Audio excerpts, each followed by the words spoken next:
Buenas tardes, ¿cómo les va? Bienvenido a una nueva charla del Instituto de Derecho Concursal del Colegio de Abogados de San Isidro. Mi nombre es Jerónimo Francesco, yo soy el director. En esta oportunidad nos acompañan Sandra Nimécola y Cristian Ubalton, los coordinadores académicos del instituto. Antes de anunciar el disertante y el tema que abarcaré y trataré en el día de la fecha, como siempre les agradezco a las autoridades del colegio, al área académica, a todo el equipo de trabajo que día a día nos facilitan todos los instrumentos, los medios de difusión y la colaboración para hacer como otros tantos cursos que venimos desarrollando durante todo el año. Y bueno, sin más trámite, primero diré que hoy nos acompaña por primera vez Gabriel de las Morenas.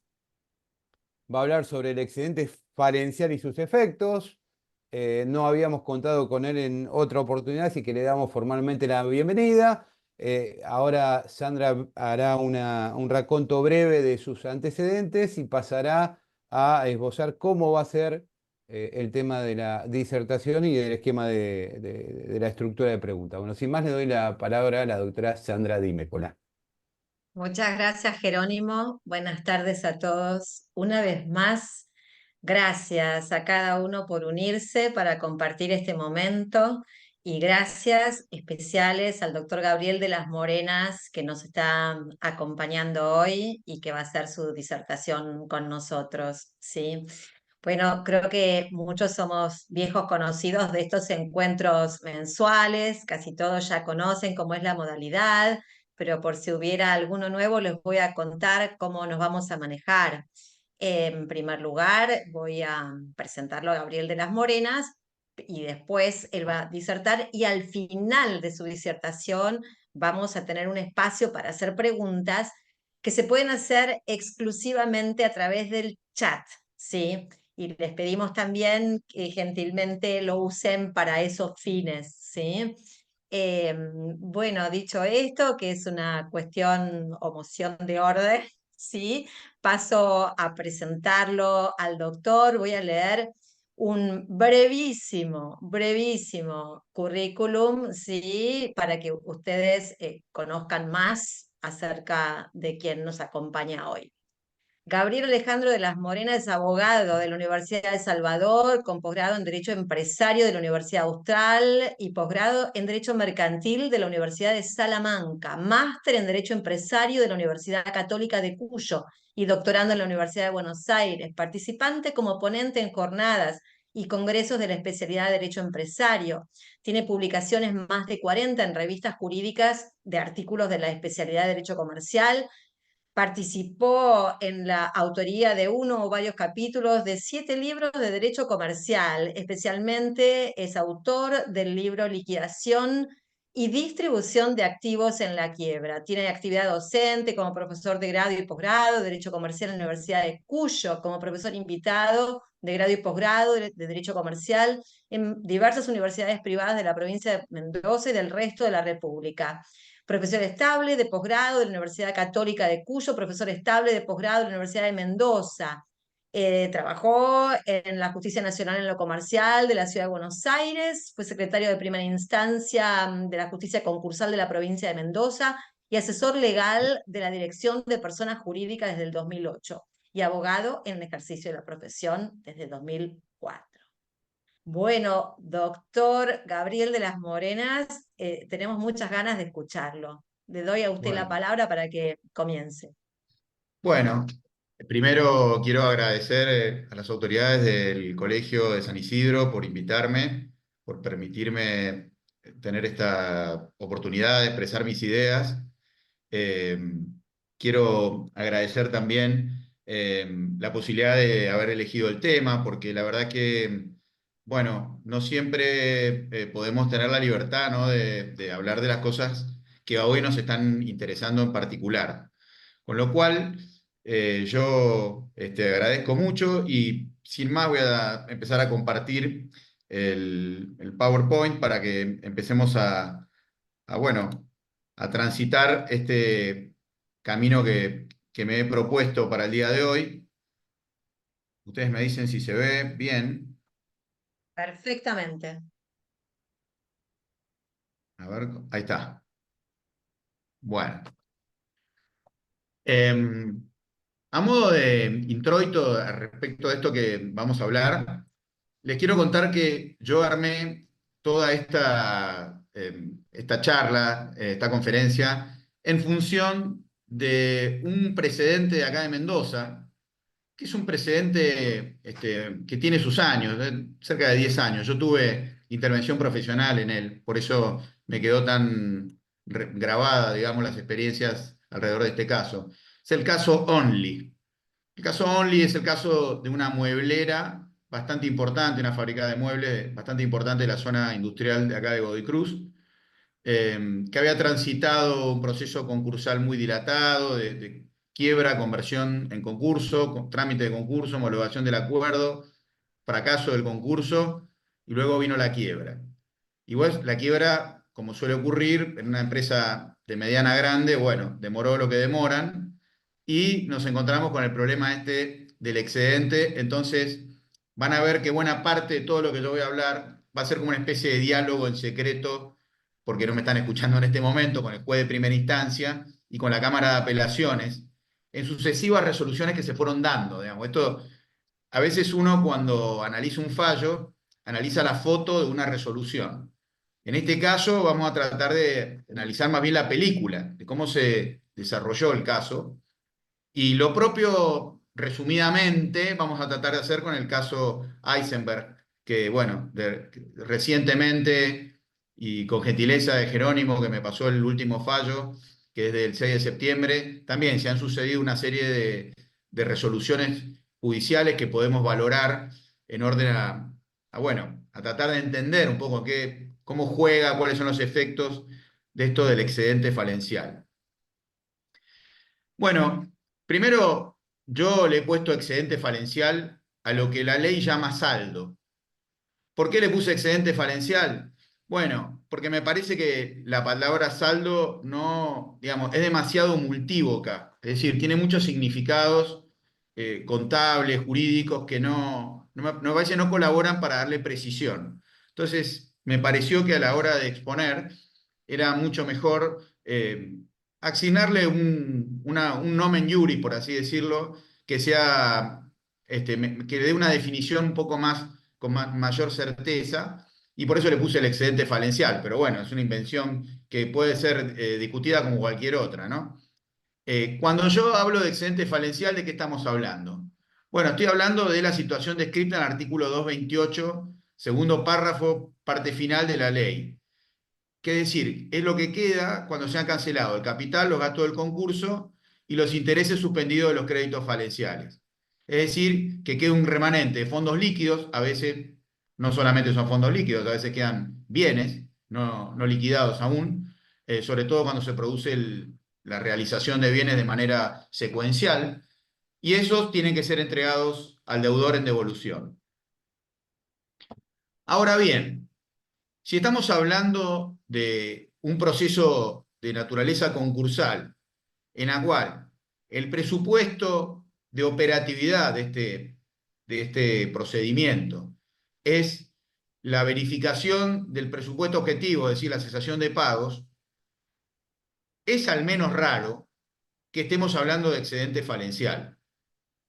Es decir, ¿por qué existe la posibilidad de que los activos sean en algún momento superiores a los pasivos? Bueno, yo ahí he intentado sistematizar tres razones que se conjugan, no son excluyentes, sino que generalmente se dan de manera conjunta, sistematizado de una manera casuística, porque la verdad que en esto lo único que tenemos son los casos que se han presentado y el análisis de ellos. La primera razón es la más evidente, la devaluación de la moneda argentina. Es decir, la moneda argentina pierde valor relativo frente a otras monedas, pero también pierde valor relativo frente a los bienes. Es decir, cada vez necesitamos más moneda argentina para comprar los mismos bienes. esa devaluación de la moneda argentina juega un rol crucial en esto de la existencia recurrente de excedente falencial en los últimos términos. Otra razón que complementa aquella es que se aplican tasas de interés históricas en un contexto de alta inflación. ¿Qué quiere decir esto? ¿O qué quiero decir con esto? En general, en los concursos, en las quiebras que tienen una dilatada tramitación, las tasas de interés que se aplican son las pactadas, salvo aquellos casos en los cuales se aplican tasas legales, donde ahí la discusión sería otra. En principio aplicamos siempre las tasas pactadas. Esas tasas son pactadas con un nivel de tasa de interés que es el histórico del momento que se contrajo la obligación. Luego, si esa tasa de interés histórica se queda corta respecto del proceso inflacionario, en principio los jueces no la pueden tocar. Entonces se sigue aplicando esa tasa de interés histórica para la potenciación de los créditos. Como sabemos, se suspende con el decreto falimentario, pero luego, si por alguna razón, por ejemplo, porque se da la situación del artículo 228, segunda parte, ahí cuando renacen esas tasas de interés, no otras. Entonces, esas tasas de interés históricas hacen que la evaluación de los bienes vayan por el ascensor y la de los pasivos vaya por la escalera de esta tasa de interés histórica. En algún momento se cruzan. Sobre todo si se da la tercera elemento, digamos, que viene a conjugarse acá, que es la elongación de los procesos concursales. Por supuesto, todos sabemos que uno de los puntos de interés del legislador del año 1995 era tratar de acortar el proceso falencial en general, y por eso estableció una norma como el artículo 217. Todos los que estamos en esto sabemos que el 217 es una norma draconiana si es que la aplicamos taxativamente. Es decir, todos los jueces y los síndicos deberían ser removidos, los jueces llevados a jury, porque no se pueden cumplir los plazos que se establecen en esa norma. Yo siempre he pensado que no obstante que no se pueda aplicarla literalmente, siempre constituye una norma interpretativa, digamos. Sirve el 217 como una pauta interpretativa acerca de cómo deben decidir. Ahora bien, cuando se trata de procesos concursales complejos, las quiebras de empresas grandes son procesos concursales complejos, hay un montón de elementos que militan para que esto se retrase. No necesariamente tiene que ver con la incuria de un síndico que no lleva adelante la liquidación, de un martillero que se retrasa, o de un juez que no está atrás del expediente, que por supuesto los jueces no pueden estar atrás de todos los expedientes que tienen, porque tienen muchos más expedientes de los que ellos podrían llevar a impulsar personalmente. Entonces, lo que ocurre, por ejemplo, en algunos casos que hemos tenido acá en Mendoza, donde hay cooperativas de trabajadores, donde los bienes que se tienen que rematar están en extraña jurisdicción, hay que delegar en otros tribunales la realización de esas medidas. Todo ese tipo de circunstancias propias de una quiebra, de la complejidad de estos procesos, son los que hacen que estos procesos se van elongando.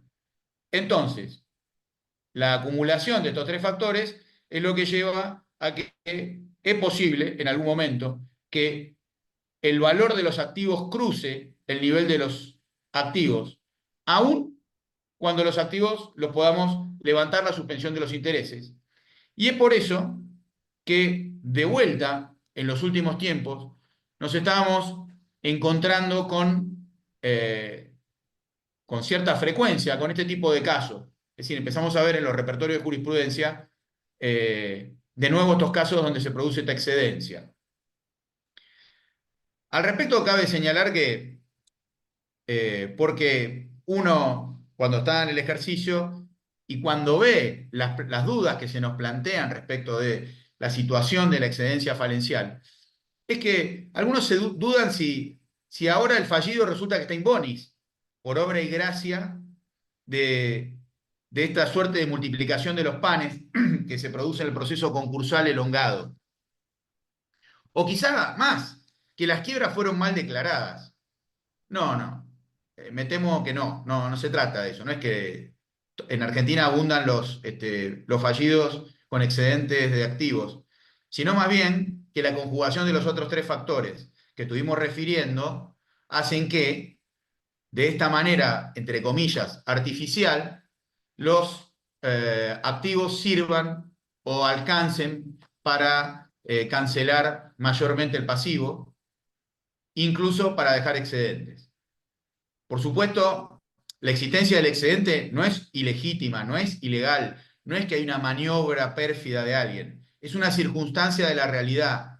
O sea, la devaluación de la moneda argentina, la elongación de los procesos concursales, las tasas de interés históricas que se aplican son circunstancias de la realidad. No podemos pelear con la realidad. Pero eso no significa poner en tela de juicio la manera en que se declararon las quiebras o de pensar que en realidad los fallidos están in bonis. No, no están in bonis. Estuvieron en cesación de pagos y lo están, porque de hecho no pudieron pagar por medios regulares. O sea, les cabe el artículo primero de la ley perfectamente.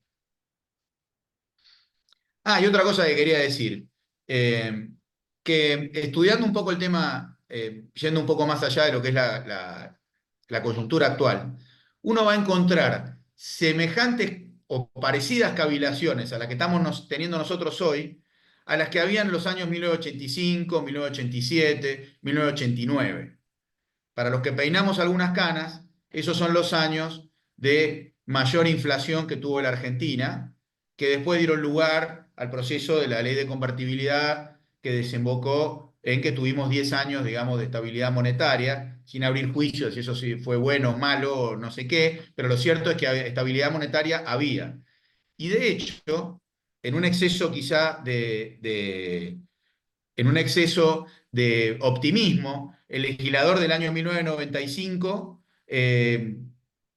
creyó, en buena fe, que esa circunstancia se iba a permanecer por siempre, y entonces la ley 19.551, entre otras cosas, no contó con ninguna normativa que establezca qué debe hacerse en estos casos, es decir, nosotros no tenemos la posibilidad de realizar una actualización de créditos más allá de la tasa de interés. No lo tenemos porque la ley no lo prevé, la ley concursal, y aparte porque la ley de convertibilidad, que paradojalmente sigue vigente, bueno, también no lo permite. Parte de eso vamos a ver cuando analicemos un poco el caso Eisenberg, de reciente factura. Vamos a ver una cuestión previa a la cuestión del excedente, que es la que venimos a hablar, y que tiene que ver con, van a ver ustedes, con la dinámica de estos fallos en base a los cuales yo voy a hacer el análisis. El legislador de 1995 no se mostró muy ducho a la hora de trazar una línea de llegada en los dos procesos concursales principales. Ustedes recuerden cuando analizábamos cuándo termina el concurso preventivo y leíamos el artículo 59, había siempre casi una especie de debate acerca de si había una primera conclusión, una segunda conclusión. Había un cese procedimental cuando se homologaba el acuerdo y la conclusión efectiva era cuando realmente el concursado, terminaba de abonar la última cuota concordataria y pagaba los gastos y ahí el expediente recién se cerraba. Por supuesto que esta última conclusión era, a mi gusto, la correcta. Sin embargo, la redacción del artículo 59 nunca fue del todo clara, ¿no? Bueno, el legislador, digamos que fue coherente. El capítulo 7º de la ley de concurso, que es donde se regula la conclusión de la quiebra, no tiene una definición, por así decirlo, una estipulación concreta acerca de qué es la conclusión y cuándo opera la conclusión. Más bien hizo una regulación casuística. Entonces, definió efectos de la conclusión o los describió, y después dijo, bueno, la conclusión es cuando hay avenimiento, y ahí reguló el avenimiento.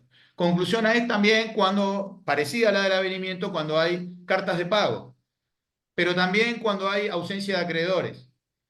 Y después viene la conclusión cuando hacemos la distribución final y dejamos pasar 2 años y no aparecen bienes, etc. Y ahí tenemos otra conclusión. Es decir, hay digamos, de alguna manera el legislador soslayó el tema, no lo trató sistemáticamente. Dentro de esa falta de sistematicidad está el artículo 228 que tiene una redacción críptica. Por supuesto, este artículo aplica a la quiebra liquidativa plena. La primera lectura, si uno lee el primer párrafo del artículo 228, se lleva una primera idea acerca de que pagando los gastos y las reservas y el capital de los créditos verificados, tenemos la conclusión. Pero el problema es que después hay otro párrafo que dice, que está a continuación, que dice que si hay un excedente, hay que pagar todo lo que se pueda de los intereses suspendidos. Y manda que ese excedente se pague con intervención del síndico y del deudor. Con lo cual, esa primera conclusión parece que no era tan conclusión. Porque si el síndico sigue interviniendo y el deudor está ahí, pero no recibe todavía nada. Y luego está el tercer párrafo, donde ahora sí dice, bueno, y si sobra luego de pagado los intereses suspendidos, el capital, los gastos del concurso, afrontadas las reservas, etcétera, se entrega eso que el legislador llama el saldo al deudor. Y que sí es el objeto un poco del análisis de esta charla. Entonces, parece que tenemos varios niveles de finalización de la quiebra liquidativa. Tenemos un primer nivel que es la clausura por falta de activo, es decir, la quiebra liquidativa no alcanza niveles mínimos en cuanto a los activos que se obtienen y la conclusión viene luego de 2 años si es que no ingresan nuevos activos. Luego viene la clausura por distribución final, que repite un esquema parecido, solo que acá el activo sí alcanzó niveles aceptables, con lo cual no se somete al fallido, al escarnio, digamos, de la quiebra sin activo, que incluye la remisión de los antecedentes a la justicia penal, para que en el 99% de los casos no ocurra nada. Por otra parte, que es lo correcto, porque deber dinero y no tener dinero para afrontar lo que se debe en cierto nivel, en principio no es un ilícito penal.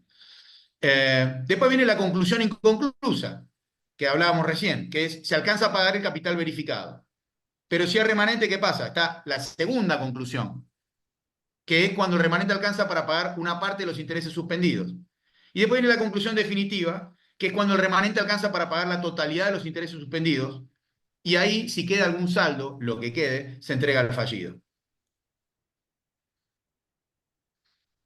Vamos a ver la consecuencia de este razonamiento que venimos haciendo. Si el capital verificado y los gastos se han cancelado, estamos frente a una primera conclusión, pero no es definitiva si aún sobran activos. La sindicatura tiene que seguir interviniendo para distribuir los intereses a prorrata o para cancelarlos. Hago una salvedad. A mi gusto, si merece honorarios extra por esta labor. Esta es una labor no mensurada cuando se hizo se aprobó el informe final. Los acreedores no recobran la individualidad de sus acciones porque el remanente lo cobran en el contexto del concurso. Acá sigue habiendo concurso. Los acreedores como cobran, como dice la ley, con la intervención del síndico. Eventualmente el síndico deberá participar en la entrega del excedente a los socios. Ya vamos a ver por qué. Y acá también merece honorarios por esta tarea, pues tampoco es una tarea mensurada en las regulaciones anteriores. Vamos a resumir la opinión que tenemos. La quiebra concluye cuando definitivamente cuando se agota la entrega del activo, no antes. La labor jurisdiccional y por ende la competencia abierta con la sentencia de quiebra fenecen esa oportunidad, no antes. El proceso de quiebra no cede por el hecho de que los fondos sean sobrantes, desde que nadie dijo que la cesación de pago, es decir, el presupuesto objetivo, deba o implique una diferencia aritmética entre activos y pasivos. Recordemos la definición de cesación de pago que nosotros tenemos, no se relaciona directamente con la existencia de activos y pasivos, sino con otros elementos que ya sabemos sobradamente. Ahora sí, vamos a meternos en este fallo, vamos a dialogar con los jueces que fallaron este caso Only, que yo les contaba de acá de Mendoza. Vamos a analizar los principales argumentos de un fallo de primera instancia, en el cual se había llegado a este fallo luego de que se habían cancelado los intereses suspendidos. Y había quedado dinero, bastante dinero, por cierto. Bien, ¿qué dijo el juez de primera instancia? El juez de primera instancia dijo, la sociedad ya no tiene acreedores que cancelar si la sociedad ya no tiene acreedores que cancelar, la disolución de la sociedad por quiebra queda suspendida. Después dijo también, la sociedad entonces se encuentra in bonis y debe ser rehabilitada, sometida a la reconducción que permite el artículo 95 de la Ley de Sociedades, el saldo positivo de la quiebra tiene que ser entregado a la sociedad, es decir, a Only, para que ella disponga de conformidad con las decisiones de sus órganos estatutarios, si se va a reconducir, si se va a liquidar, lo que fuere que tenga que hacer, pero lo va a hacer siempre como una sociedad in bonis. Bueno, vamos a valorar un poco esos argumentos. Lo primero que tengo que decir es que el juez que así razonaba, que es el juez, el doctor González Mazanés, del tercer juzgado de acá de Mendoza, del tercer juzgado concursal, no estaba solo. Había una resolución similar que se dictó por la sala C en un caso que se llama Clínica Central Munro. La primera cuestión, porque vamos a hablar de que estos argumentos fueron después tratados por la Cámara, es que la resolución era apelable. Y esto fue en primera materia de discusión. ¿Cabía conceder la apelación ahora que ya estábamos en una sociedad en la cual había excedente? Bueno, nosotros en Mendoza tenemos la suerte de tener un plenario de la Corte de la Provincia que se llama Prince, en el cual, que todavía estaba, valga la aclaración, la doctora Ida Kemelmacher en la sala 1 de la Corte, y por lo tanto participó votando en ese plenario, en el cual básicamente lo que se esclareció es que la celeridad y economía procesal, que son propios de la ley, del procedimiento de la ley concursal, y que limitan la apelabilidad, como dice el artículo 273, operan cuando la economía y la celeridad tienen un sentido de llevar adelante rápidamente el procedimiento concursal. Ahora, cuando el procedimiento concursal está en fase de conclusión, aun cuando la ley no prevé la apelación, esa resolución puede ser apelable y revisada por el Tribunal Superior, toda vez que ese artículo 273 no aplicarían los fundamentos del artículo. Sí, nosotros sabemos que hay un montón de resoluciones en la ley que no son apelables, sin embargo los tribunales de apelaciones han concedido la apelación, a veces los tribunales inferiores, a veces los tribunales de apelación en queja. Bueno, este es un caso de esos.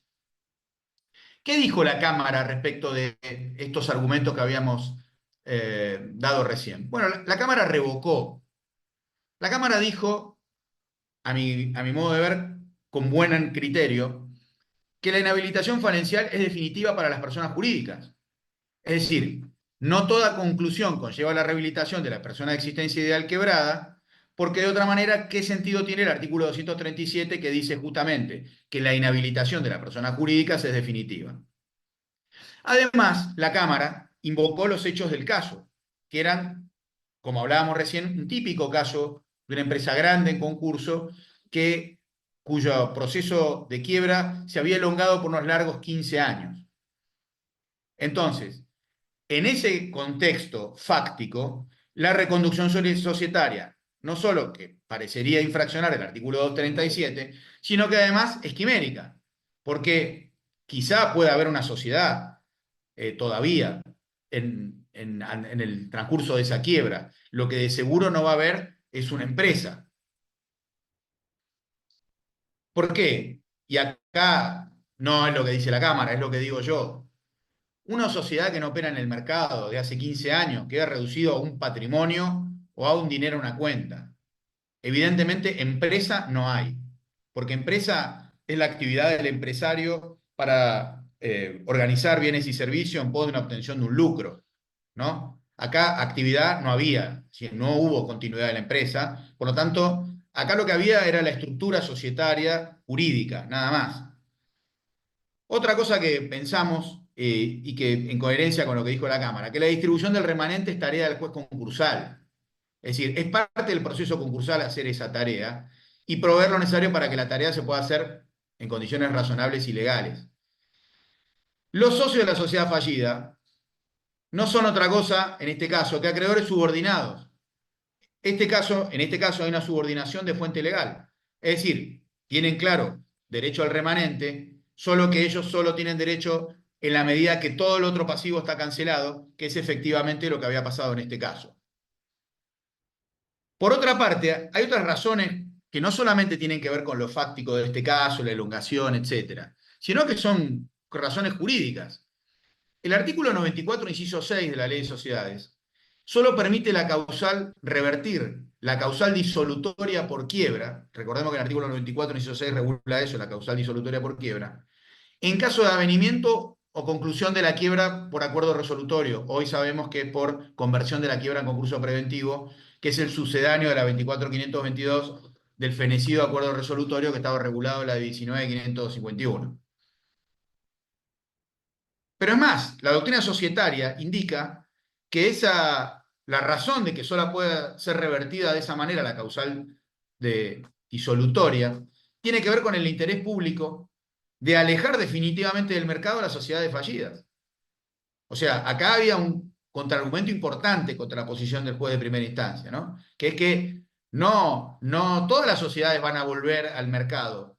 Las que quebraron y sufrieron una quiebra liquidativa no vuelven al mercado, quedan alejadas definitivamente.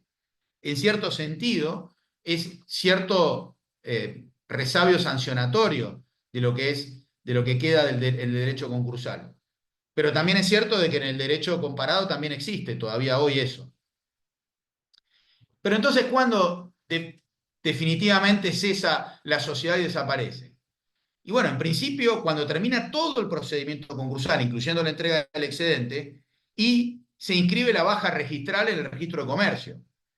Pero aún así, esa baja registral, yo puse ahí Manon Tropo, porque si uno ve los estudios de mi querido amigo Ariel Macaño, que ha hecho unos interesantes y profundos estudios sobre la ultraactividad de la sociedad cancelada, podemos ver que aún en ese caso puede haber la posibilidad de que exista necesidad de una actividad societaria. Para resumen, el proceso concursal, como yo lo veo, es un mecanismo procedimental destinado a resolver los conflictos derivados de la insolvencia. Y esto implica todos los conflictos derivados de la insolvencia. Por lo tanto, no se puede desentender de la situación de los socios, porque cuando existe remanente, ellos aparecen como otros sujetos que también requieren de la tutela judicial concursal. Por lo tanto, me parece una mala solución la de los tribunales que fallaron en primera instancia en el caso Only o en el caso Clínica Munro, la sala C, que mandan que las autoridades estatutarias dispongan lo necesario. Me parece que eso es una tarea jurisdiccional, no de las autoridades estatutarias, de una sociedad que está herida de muerte, como vimos recién. Resumen, el saldo tiene que ser entregado a los accionistas y la Cámara le ordena al juez de primera instancia que provea lo necesario para hacer ello y también para inscribir la baja registral. Solo que, y acá viene la valoración, por un lado, valoro que la Cámara de Apelaciones de acá de Mendoza, en este caso la Cámara Segunda de Apelaciones, reafirme la competencia del juez concursal para disponer el saldo. Ahora, me parece que la orden de disponer inmediatamente la baja registral era prematura, porque la baja registral solo debía ser una vez entregado el saldo, no antes. Porque mientras existiera el saldo, la sociedad existía también y registralmente esa debería ser la realidad que debía reflejarse.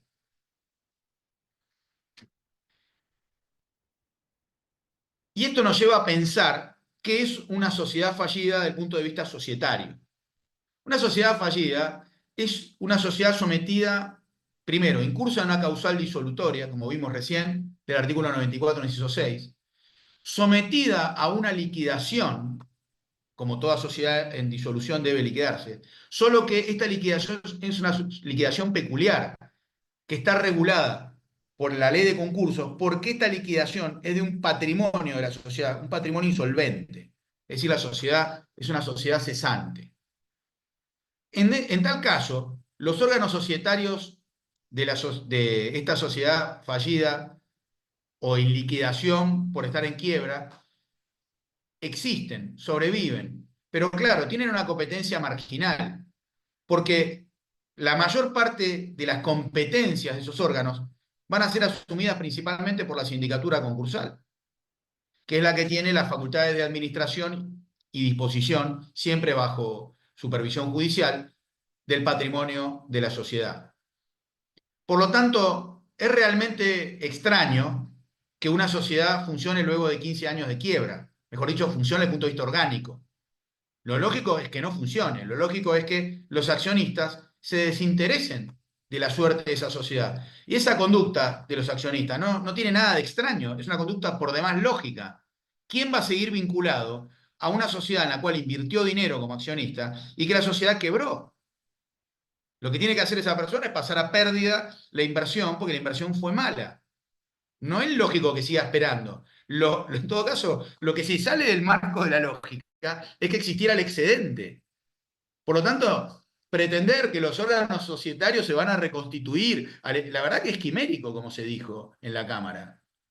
No, es darle de espaldas a la realidad, más allá de la infracción legal que habíamos visto recién. Por último, me parece que acá aplica plenamente el principio de la perpetuatio jurisdictionis. Es decir, la excedencia de activos no inhibe la competencia concursal. El proceso concursal tuvo inicio y tiene que darle tutela a todos los conflictos derivados de esa situación concursal. No puede dejar a la mitad algunos conflictos porque en algún momento apareció el excedente. Porque la causa de existencia de ese proceso es la declaración de la quiebra en su momento, que quedó firme por otra parte. No se puede volver para atrás de eso. No me parece que sea una función que el tribunal pueda decir, no, porque ahora sobra plata, no, ahora no intervengo más. No, tiene que seguir interviniendo hasta decidir qué pasa con esa plata. Otro problema derivado de esta situación. Determinación de los socios para hacer entrega del excedente. Acá tenemos dos posibilidades que yo he visto funcionar en la práctica. Una de dos. Los socios son fácilmente determinables, generalmente porque se trata de sociedades personalistas, por ejemplo una SRL, en la cual sabemos que los socios son los últimos inscriptos.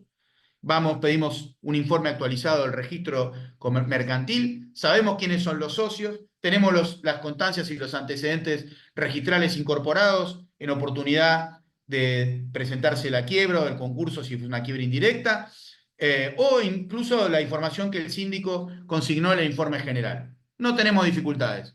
Cuando no hay dificultades, bueno, en la proporción de capital que tiene cada uno de los socios, se puede entregar el excedente sin mayores indagaciones. Ahora, ¿qué pasa cuando tenemos, como en el caso Only, una sociedad en la cual los accionistas no son fácilmente determinables? Porque el capital de Only estaba difuminado. No eran 1, 2, 3, 4 socios, eran 20 socios, quizá 30. Y encima, una sociedad que no había emitido títulos, como ocurre, todos sabemos, el 99% de las sociedades de la Argentina, no emiten títulos. Recuerdo aquel viejo trabajo de Anaya, que decía algo así como la paradoja de la sociedad por acciones sin acciones. No, no hay acciones. No existe el título como tal. Existe el título, por supuesto, el título valor está emitido y está registrado en el registro que lleva la sociedad, en el caso de las sociedades por acciones, conforme al artículo 213. Ahora, el título físico no se emite. Bien, ¿qué hacer? Bueno, en el caso Only, el tribunal de primera instancia, a mi gusto, con buena lógica, dispuso realizar un proceso de verificación similar, no idéntico, para que los accionistas pudieran acreditar su carácter de tales ante el síndico. El mismo síndico que había intervenido en la quiebra, valga, por si cabe aclararlo. Y luego de las presentaciones, el análisis, el periodo de observaciones, el síndico presentó informes individuales por cada accionista que se había insinuado, y luego el juez dictó una resolución. En muchos casos rechazó la pretensión de insinuación por considerar que no estaban cumplidos con el rigor de la ley la acreditación del carácter de accionista. Esto provocó que, bueno, acá cabe aclarar que en el procedimiento se permitió la apelación directa y no el recurso de revisión, lo cual esa es una decisión discutible, tanto el juez de primera instancia que así lo permitió y la Cámara que asumió la competencia en apelación, porque yo creo que para este tipo de casos hubiera sido útil el recurso de revisión con su característica de incidente y la posibilidad de tener una amplitud probatoria que a veces en sociedades como esta es necesaria para poder probar que un accionista era efectivamente accionista. Bueno, cuando fue a la Cámara de Apelaciones, los los accionistas que habían sido declarados, entre comillas, inadmisibles, la Cámara de Apelaciones flexibilizó los criterios que había tenido el juez de primera instancia, teniendo en cuenta toda la condición fáctica que arrastraba esta sociedad que había estado en quiebra, con lo cual, bueno, por ejemplo, consideró como elementos probatorios suficientes el hecho de que estos accionistas habían participado de asambleas o que estaban registrados en el registro de asistencia de alguna asamblea. Por supuesto que el libro de registro de acciones estaba desaparecido, perdido, como la mitad de los libros, como suele ocurrir en las sociedades fallidas, que a veces es difícil incautar los libros. Como consecuencia de lo que venimos diciendo, vamos a tratar de ver algunas conclusiones o algunas dudas que nos surgen. ¿Caduca el excedente puesto a disposición del accionista? Bueno, yo creo que sí puede caducar, porque si pienso que esto es una secuela del proceso concursal, el excedente que está puesto a disposición del accionista, que el accionista no lo cobra, podría caducar. Ahora, ¿qué plazo de caducidad le aplicamos? ¿El caso de caducidad el anual del artículo 224 de la ley de concursos o el trienio del artículo 114 de la ley de sociedades? Bueno, yo pienso que aplica el plazo anual de la ley de concursos, porque acá estamos en concurso, estamos terminándolo el concurso. Con lo cual veo que debería aplicar el plazo de caducidad y el destino de esos excedentes no cobrados al fomento de la educación común, como dice la norma también. Otra cuestión que se planteó en estos casos y que es interesante reflexionar es, ¿corresponde regular honorarios al síndico por esta tarea extra? Bueno, para mí se impone la respuesta afirmativa. ¿Por qué? Bueno, porque el síndico hizo una tarea que no estuvo regulada cuando le regularon los honorarios allá atrás, cuando fue el informe final y el proyecto de distribución complementario, el último. Estas son otras tareas. Y los honorarios son para compensar tarea. No importa si este activo ya había servido de base regulatoria de los honorarios que efectivamente se regularon. Lo que hay que poner la mirada es en la regulación, en la tarea que se hizo. Si la tarea se había pagado o no se pagó. Eso es. Bien, ahora, ¿cómo regularlo? Bueno, en ENONLI se aplicaron las reglas arancelarias locales de los juicios sin monto. Eso aplicó el juez de primera instancia. La Cámara hizo una aplicación parecida, solo que aplicó los artículos 1251 y 1255, que remiten al viejo 1027 del Código Civil. Yo personalmente creo que hubiera sido mejor aplicar el criterio, las pautas del artículo 268 inciso 2, en tanto esto es una secuela del pleito concursal. Otra cuestión que se planteó. ¿Tiene que haber un pronunciamiento sobre costas? Por ejemplo, el juez de primera instancia en Only impuso las costas de manera igual para cada accionista insinuante. La Cámara de Apelaciones impuso costas, pero las distribuyó en proporción a la creencia de cada accionista. Impuso las costas, pero cambió el criterio para atribuirlas. Nuestra visión es que no tiene que haber costas acá. Hay que seguir la lógica concursal. Mientras el proceso concursal está abierto, el propio proceso concursal, con sus fondos, en este caso los excedentes, tiene que pagar los gastos que se generan. Esto es lo que yo pienso sobre este particular. Bien, como les había dicho cuando comencé, no solamente quería referenciarme este fallo Only, sino también analizar este fallo que está tan hoy por hoy en el candelero, que es el fallo Greenberg de Eisenberg, que ha tenido sucesivas resoluciones a lo largo de los últimos 4 o 5 años, que nos permiten también hablar sobre algunos aspectos que no hemos abordado hasta acá. ¿Por qué? Porque el caso Only se trataba del caso de una persona jurídica. Acá, en el caso Greenberg de Eisenberg, vamos a ver que se trata del caso de una persona física, que nos lleva a otras problemáticas, algunas parecidas y otras diferentes. Fíjense, acá en un fallo de primera instancia de abril del 19, se aprueba la liquidación de los intereses postfalenciales, se resuelve la conclusión por pago total, se regulan horarios a la sindicatura. Ahí aparece la existencia de un excedente. Ahí es donde aparece un acreedor, que se ve que era pariente porque tiene el mismo apellido, y este acreedor se queja de la especificación que le habían impuesto en el contexto concursal en función de las reglas concursales que dicen que, bueno, que las obligaciones en moneda extranjera se convierten en moneda argentina para ser tratadas de manera homogénea. Bien, entonces, la Sala E de la Cámara Comercial, en agosto del 21, le rechaza ese pedido de actualización del crédito especificado en primera instancia, pero le dice otras cosas que luego va a tener consecuencias. Porque le dice, mire, la cristalización del pasivo es al solo efecto de la quiebra. Puede haber un saldo insoluto en el contexto de una conclusión en los términos del artículo 228, con lo cual ya empieza a hacer ruido, digamos.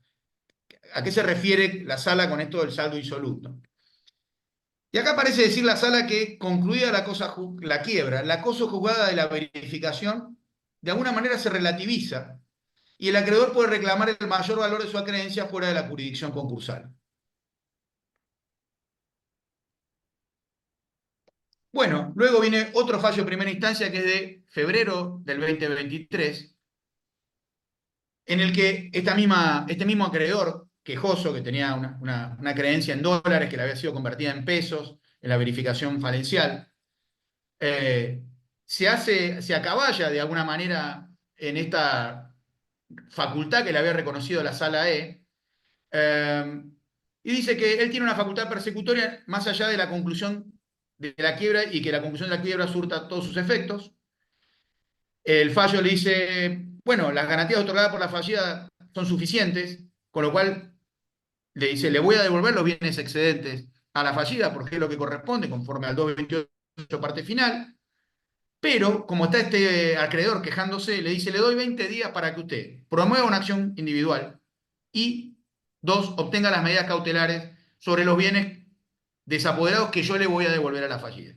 Le da como una especie de stay de 20 días para que el acreedor haga lo que tenga que hacer. Bien, ahora vamos a pasar al último fallo, que es el que tenemos ahora.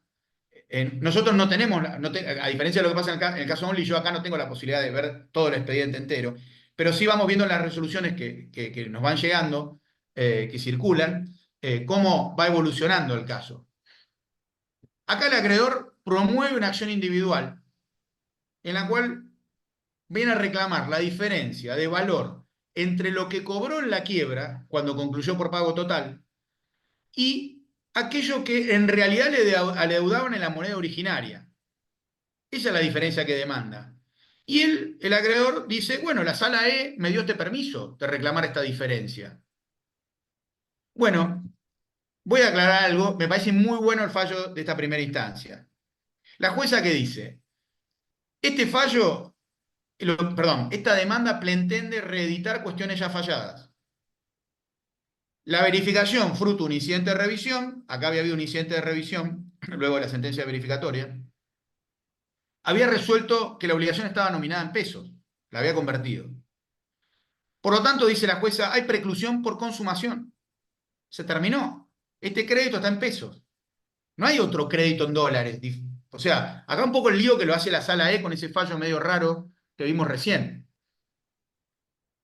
Aparte dice, todas las reservas que hizo este acreedor no contenían un planteo concreto de inconstitucionalidad de los artículos 10, 7 y 10 de la ley 23.928, que son los artículos de la ley de convertibilidad que impiden la actualización monetaria. Y sigue el fallo de primera instancia. Entonces dice,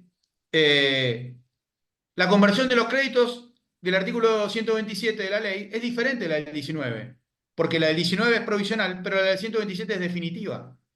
Por lo tanto, en el supuesto de pago total, lo recibido por el acreedor debe analizarse bajo la mirada del orden público concursal. Es decir, parece decir la jueza, esto un poco yo resumí, no hay otro pago que recibir que no sea el propio de la moneda de quiebra. ¿Y qué es la moneda de quiebra? El pago del crédito verificado. En todo caso, con los intereses devengados luego, si es que hubo excedente para pagar intereses. Y dice más la jueza, dice, este pago total liberó al deudor y se relaciona con la liberación que obtiene una persona física mediante el juego del artículo 107 y 236. Recordemos que liberación en el sentido actual, ¿no?, de lo que es la exoneración de pasivos por la ley concursal, significa no que quedan extinguidos, porque esto lo hemos aprendido de leer a Silvana García, que tiene un maravilloso libro publicado por Editorial Astrea, que no es que ya no hay extinción, porque no tenemos un 253 de la ley 19.551 que hablaba de la extinción de los saldos. Lo que tenemos es solo el 107 y el 236.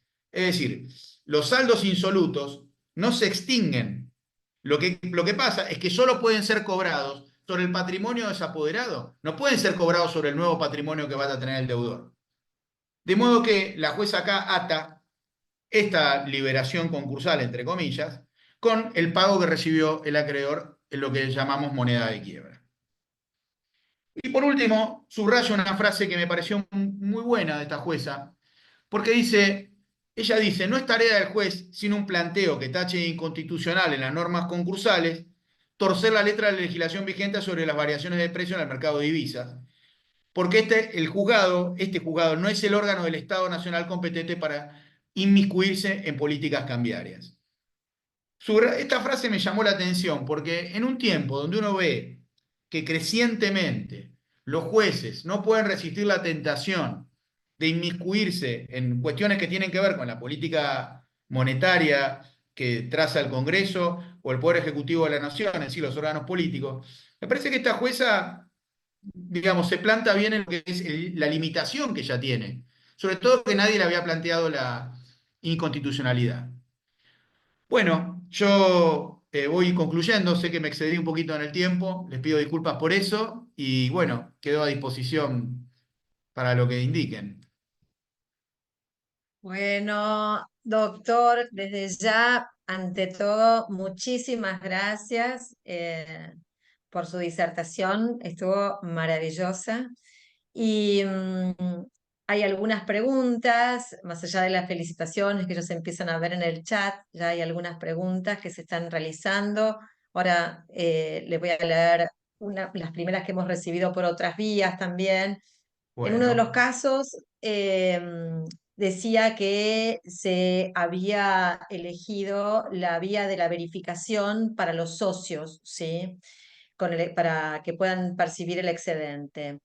Querían saber por qué se eligió el recurso de apelación antes que el incidente de revisión, si se dieron fundamentos para eso. bueno, qué buena pregunta. No, la verdad es que no se dieron fundamentos para eso. Hubiera sido bueno que así fuera. En su momento, los acreedores fueron, cuando la sentencia verificatoria se dictó, los acreedores fueron espontáneamente eligiendo obviamente los que habían sido declarados inadmisibles, espontáneamente fueron planteando apelaciones y el juzgado las concedió. Y luego la Cámara hizo un pequeño análisis cuando trató las apelaciones, pero digamos, un par de renglones en la cual dijo que le parecía que era adecuado abrir el recurso de apelación y tratarlo. Yo creo que es interesante la pregunta que hacen porque efectivamente, ¿qué hubiera pasado si la Cámara tomó un criterio muy flexible, que yo creo que un poco la situación del caso lo imponía, pero qué hubiera pasado si la Cámara hubiera mantenido un criterio más estricto y hubiera dicho, bueno, con los elementos probatorios incorporados en el proceso de verificación tempestiva, no hay elementos suficientes para declarar que estas personas son accionistas? Bueno, ahí nos hubiéramos encontrado en el escenario de que esos accionistas barra acreedores subordinados no hubieran tenido la oportunidad de producir prueba en un procedimiento eventual, como el recurso de revisión, que tiene la aptitud de corregir las restricciones probatorias del proceso de verificación tempestiva. Así que bueno, no, lamentablemente no la había, pero sí, por eso reflexionamos un poco sobre eso. Perfecto. Después acá leemos en el chat que dice el artículo 237 no hace distingo sobre el modo de conclusión de la quiebra para que cese la inhabilitación de la sociedad, por lo que en el caso de sociedades existe el criterio que el saldo debe ser entregado a la sociedad y no a los socios, pues la sociedad recupera su personalidad al cesar la inhabilitación. Entonces, la entrega del excedente es falencial directamente a los socios. ¿encontraría fundamento en una cuestión de cuánto duró el trámite de la quiebra hasta su conclusión por pago total? A ver, es interesante también la pregunta, pero yo no coincido con la visión. Primero, como dije, una sociedad en quiebra no deja de ser una sociedad. Es una sociedad, tiene su personalidad, tiene sus órganos, su patrimonio, todo. Lo que pasa es que es una sociedad que se encuentra en estado de disolución, transitando el íter liquidativo. Lo que pasa es que como es una sociedad que está in malis, no transita el íter liquidativo del artículo 99 y siguientes de la ley 19.550. Lo transita mediante el mecanismo concursal de la quiebra. Entonces, quien administra y dispone, quien asume buena parte de las competencias patrimoniales de los órganos societarios, es el síndico con la supervisión del juez. Cuando uno dice que el juzgado es el que tiene que hacer entrega a los socios, es porque lo que estoy diciendo es que el síndico en realidad es el que está administrando la sociedad y la tiene que administrar hasta su final completo, que es con la baja registral. O sea, para mí no hay una tal reconducción. Y no hay aparte una tal reconducción, porque como también dije, el artículo 94, inciso 6, solo excepciona de la conclusión de la quiebra, 94 de la ley de sociedades me refiero, ¿no? Solo excepciona de la conclusión por causa de quiebra cuando hay avenimiento o conversión de la quiebra. Fuera de esos casos, la disolución es definitiva porque así lo dice la ley de sociedades. Así que no hay una reconducción, y si no hay una reconducción, no pueden los órganos estatutarios volver a administrar la sociedad como si tal cosa. Perfecto.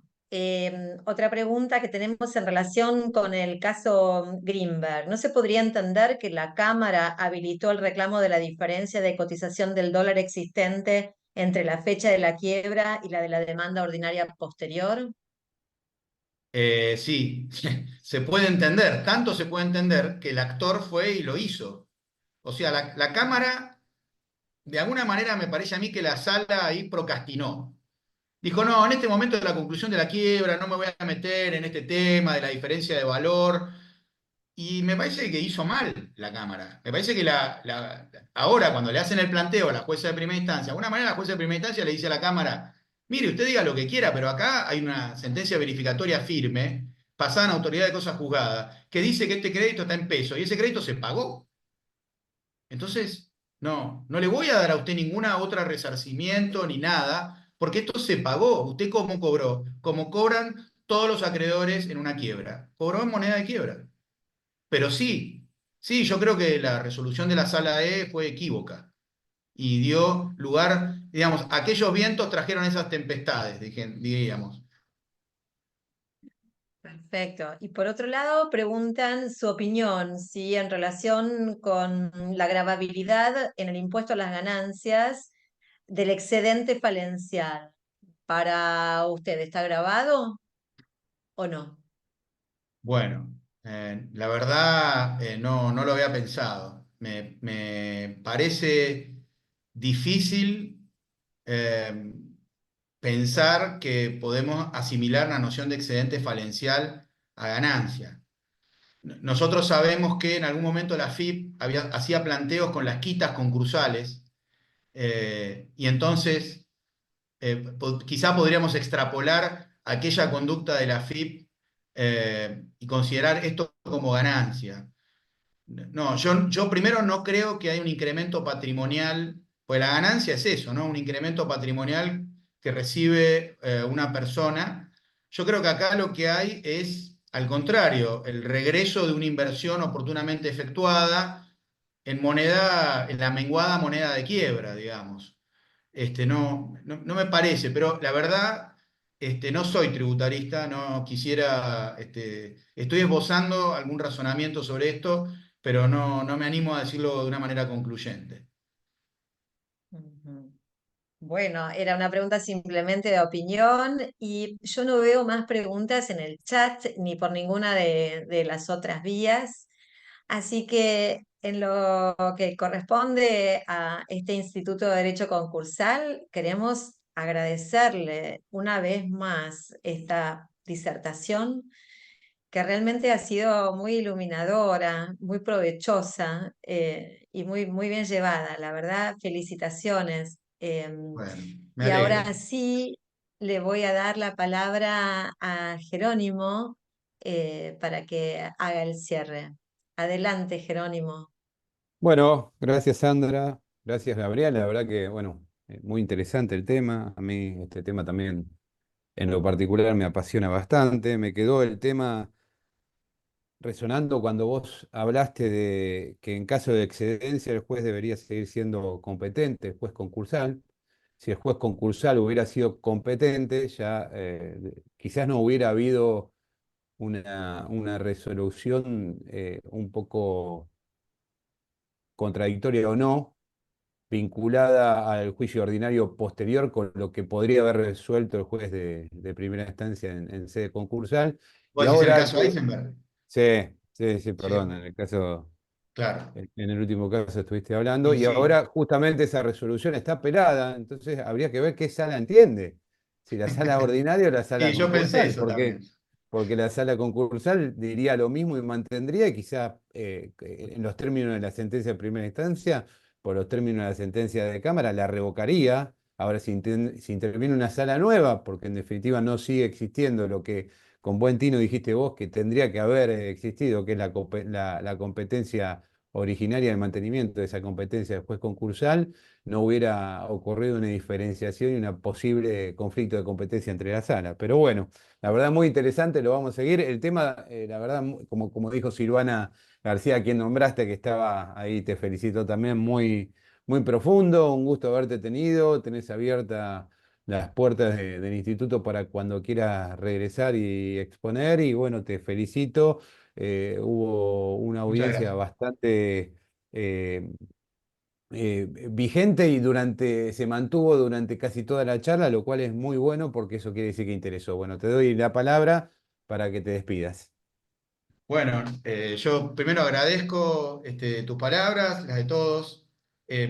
Muy honrado de participar. Por supuesto que las veces que me inviten, en la medida que podamos coordinar fechas, va a estar buenísimo.